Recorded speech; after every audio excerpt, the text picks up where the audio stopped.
Fire Emblem The Binding Blade, released for the Game Boy Advance in 2002, is the sixth main entry in Nintendo Intelligent Systems' long-running strategy RPG series. Notably, it was the first Fire Emblem game for the GBA and marked the series' transition into handheld gaming. However, outside Japan it remained unreleased for years, which meant Western fans only learned of it indirectly, through its prequel Fire Emblem The Blazing Blade, which was released internationally the following year.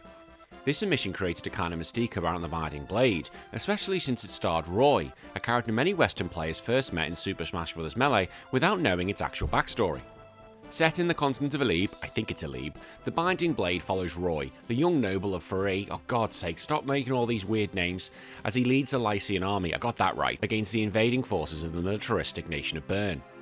The game's story begins with a political unrest and expands into a larger conflict involving ancient dragons and legendary weapons. The narrative structure is fairly typical for the series, starting with small skirmishes before gradually unveiling a continent-spanning war. But what makes it interesting is Roy's role as an inexperienced leader who grows into a capable commander. This coming-of-age angle gives the game more personal edge, as you see his maturity reflected both in dialogue and his increasingly decisive strategic actions.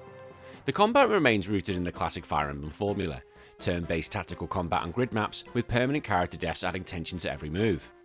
Players command a variety of unit types, each with their own strengths and weaknesses dictated by the weapon triangle and terrain effects. Unit placement and careful planning are critical, especially since one mistake can lead to losing a valuable ally forever, and it hurts. The Binding Blade is considered one of the more challenging entries in the series, partly because of its high enemy stats, low accuracy rates, and the tendency for enemies to spawn with dangerous weapons. It often forces players to think ahead several times, conserving resources and using terrain advantages to offset the statistical odds. One of the game's defining mechanics is the recruitment of characters. Across its 30-odd chapters, which are like special ones, there are dozens of potential allies, many of whom have unique backstories and relationships. Recruiting them often requires speaking to them with specific characters in battle, which encourages replayability and careful planning. While character development isn't as deep as in later Fire Emblem games, the support conversation system introduced in earlier titles returns, allowing units to build bonds that can slightly improve their performance in battle. Visually, the Binding Blade takes advantage of the GBA's vibrant colour palette, delivering crisp sprites, smooth battle animations, and detailed character portraits. The attack animations, particularly critical hits, are a highlight, with exaggerated movements and flashy effects that make each blow feel satisfying.